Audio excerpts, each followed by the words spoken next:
Boa tarde. Professor, excelente. É com satisfação que a DPF teve a honra de lhe ter palestrando aqui nesse nosso simpósio. O senhor acabou de falar que foi rápida a palestra do senhor. Eu falo da minha experiência profissional não, acadêmica, na verdade. Já se vão 14 anos desde que eu saí da Faculdade de Direito. Eu ouvi hoje mais em 1 hora e 15 minutos do que no meu curso de Direito acerca da importância da Polícia Judiciária, da importância do inquérito policial na garantia e dos direitos fundamentais.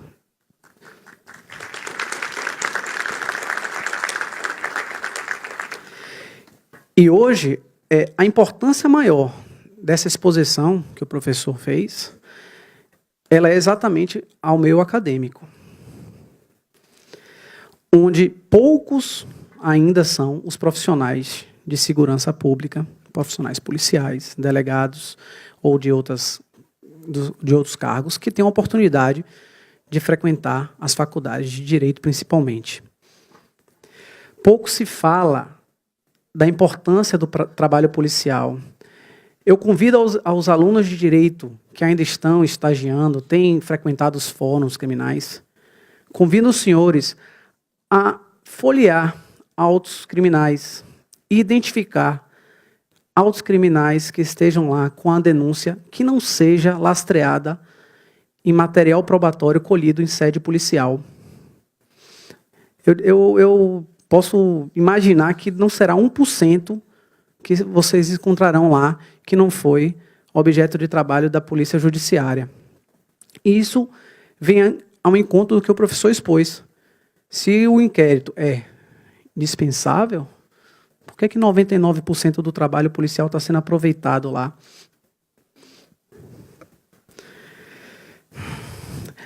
Uma das coisas que eu achei mais importante aqui foi mostrar que o trabalho integrado entre os órgãos de segurança pública e os demais entes da persecução penal é importante. Não é somente importante, é imperativo. Mas há que se respeitar a divisão de atribuições e competências, sem que nenhuma sobreponha a outra. É como se você... Eu pincelei aqui o trabalho da exposição da manhã sobre teoria dos jogos. Num jogo de xadrez, apesar da rainha ser a peça mais forte, por assim dizer, ninguém ganha um jogo de xadrez jogando só com a rainha. Você tem que ter todas as peças no seu tabuleiro funcionando como se fosse uma engrenagem, se você quer ter um resultado satisfatório para o jogo. E, no caso, no trabalho policial, o resultado final é apresentar à sociedade uma investigação bem feita. Não somente quando o senhor aponta a autoria e a materialidade delitiva, mas sim também quando você aponta que não houve aquele crime como a notícia chegou. Por vezes nós vemos falar-se que o trabalho policial é pouco produtivo, pouco eficaz, e falácias são ditas em relação a percentuais de produtividade. Porque quem faz essa divulgação falaciosa, exclui todos os resultados quando a polícia indica que instaurou-se um inquérito e, ao final, não havia o crime. Eles simplesmente consideram como isso fosse uma investigação que não houve sucesso, quando, na verdade, houve sucesso. Houve sucesso a provar que não havia crime naquela conduta. Por fim, eu acho que é importantíssimo que se defenda, desde os bancos das faculdades, e que os alunos venham crescendo na formação profissional, valorando o trabalho da Polícia Judiciária. Hoje em dia, sem as prerrogativas pelas quais nós lutamos, o profissional de segurança pública, da Polícia Judiciária principalmente, ele trabalha basicamente por amor, por afeição ao que ele faz e por senso de missão individual, pessoal. Ele tem uma missão para com a sociedade. Ele não faz porque ele é bem pago, ele não faz porque ele vai ter um reconhecimento, ele faz porque ele sabe que ele precisa fazer aquilo.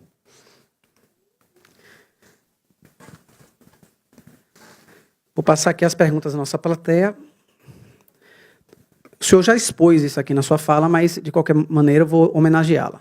Se não é atribuição da PM realizar investigações de crimes comuns, por que isso vem sendo praticado e tais ações vêm sendo aceitas pelos demais órgãos? Não seria inconstitucional? Como? Pode responder. Bem, como a gente viu aqui, essa é muito mais do que uma questão de disputa corporativista ou por prestígio. Nós estamos lidando com direito fundamental, tanto é que a Corte Interamericana de Direitos Humanos teve que dar um chega para lá no Brasil, dado o grau de violação à nossa própria Constituição e também, consequentemente, ao Pacto de São José da Costa Rica. Isso vem sendo aceito na prática por um senso comum, de que é, aliás, muito sedutor para a população leiga, de que quanto mais gente fazendo, melhor, o que importa é caçar o rato, não importa o gato. Aí a gente pode usar 1000 frases que são até sedutoras, num certo ponto, que chamam a atenção. O que a gente quer é o combate à criminalidade, não importa como. Tanto é que parcela significativa da população aceita até mesmo métodos odiosos para que se faça isso, tortura, que é a volta da pena de morte, etc. Então, é sedutor esse discurso utilitarista, que pugna que, para que se atinja um fim, não interessam os meios. É esse o tipo de raciocínio que está por trás. Mas a gente viu aqui que, no aspecto teórico, isso é completamente absurdo, não há amparo constitucional, e vem sendo feita, então, vista grossa, muito por conta até do sucateamento estatal em relação às polícias judiciárias. Então, já que não se investe em recursos humanos e materiais de maneira suficiente e que se vê uma certa escalada da criminalidade, a população acaba sendo seduzida de que resolveria o problema se nós, então, rasgássemos a Constituição e colocássemos outros agentes para desempenhar essa mesma atividade, como se isso fosse a solução. Mas, na verdade, essa providência ela não está atacando a causa, ela está atuando sobre a consequência, que é a falta de estrutura por uma omissão do Estado. Aliás, omissão essa que pode ser combatida justamente por meio da autonomia da Polícia Judiciária. Nós teríamos um mecanismo para tentar evitar esse tipo de sucateamento. Mas não é rasgando a Constituição e colocando todo mundo para desempenhar a atividade que vamos resolver o problema da falta de estrutura. Pelo contrário, a gente vai criar outros problemas, que é um problema, por exemplo, já que foi citado o caso da Polícia Militar, de uma atuação preventiva ineficiente. Ora, não se consegue nem realizar a função de policiamento ostensivo a contento. Como, então, pretender solucionar um outro problema, se nem a prevenção está sendo feita de maneira adequada? Não por eles não terem habilidade, competência para isso, mas também por falta de estrutura. Então, não convence esse discurso. Seria o mesmo que o delegado de polícia, repito, ao relatar para supostamente atacar a morosidade do Ministério Público e do Judiciário, ele passar, a partir do momento do relatório, a acusar e a julgar aquele caso. Eu acho que ninguém duvida aqui que há o conhecimento jurídico para isso. Mas isso não atacaria a causa da morosidade ministerial e judicial, que é muito mais calcada numa falta de investimento, uma falta de estrutura.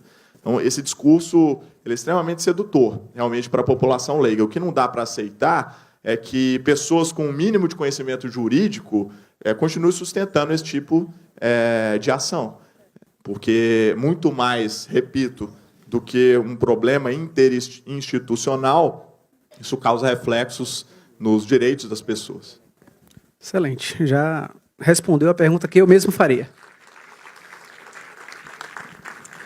É muito comum, também pergunta da plateia, PIX serem remetidos à autoridade judiciária quando não se chega a uma conclusão, ou ele deixa de ser interessante pelo parquê. Qual deve ser a conduta do delegado? Mais uma pergunta interessante, que, em razão do nosso tempo curto aqui, não deu para descer em todas as minúcias, mas o PIC, então, ele vem sendo aceito, nós vimos o motivo, baseado numa decisão do STF, e não na Constituição. É um procedimento previsto numa resolução do CNMP e não na lei. E ele tem como missão também desvendar materialidade e autoria. O que ocorre é que o STF, ainda que ele tenha dado essa decisão política de autorizar o parquê a investigar, o que ele autoriza é que o membro do MP instaure, conduza e finalize o seu próprio procedimento, com respeito, analogicamente, a todas as regras de um inquérito policial. Não tem autorização o membro do MP, a partir do momento em que ele perde o interesse na investigação, por qualquer motivo, principalmente por ela não ter chegado a lugar algum, ele, como eu costumo dizer, querer esquentar esse pique, remetendo para a delegacia e requisitando a instauração de um inquérito policial, e jogando o suposto problema para a polícia judiciária. Por que eu digo suposto problema? Porque chegar a uma conclusão de arquivamento não é um problema necessariamente. Na verdade, você tutelou, você realizou a atividade que tinha que ser feita, que era esclarecer a verdade. Então, há um problema nesse tipo de raciocínio das pessoas que acham que toda e qualquer investigação tem que desembocar numa acusação, né? Que, aliás, é um típico pensamento justamente de um órgão acusador. Daí a importância de deixarmos a investigação com um órgão imparcial. E imparcial na persecução penal nós temos dois. Na fase inicial é a polícia judiciária e na fase processual é o Poder Judiciário. O resto é parte. Então, não há essa autorização para que o Ministério Público haja dessa maneira, pretendendo jogar o problema, o suposto problema, para a Polícia Judiciária. O delegado de polícia ele deve devolver esse procedimento investigatório criminal, fundamentadamente, para que o Ministério Público, caso entenda que aquela investigação não deve se transformar numa ação penal, ele requeira, então, o arquivamento. A doutrina, já tratando dessa situação de maneira expressa, um dos que eu me recordo aqui de cabeça é o próprio Guilherme de Souza Nutti. Ele, inclusive, coloca uma crítica bem dura a esse tipo de postura, que parece querer não aceitar que uma investigação própria não tenha chegado a uma conclusão suposta que era esperada, né, desde o início. Então, concluindo, a providência é devolver esse PIC para que o membro do MP dê a destinação adequada. Excelente. Estamos atingindo o nosso horário, porque nós ainda temos uma palestra hoje, e com isso eu agradeço novamente a exposição. Me sinto privilegiada em poder ter compartilhado esse momento com o professor, e daremos sequência à cerimônia.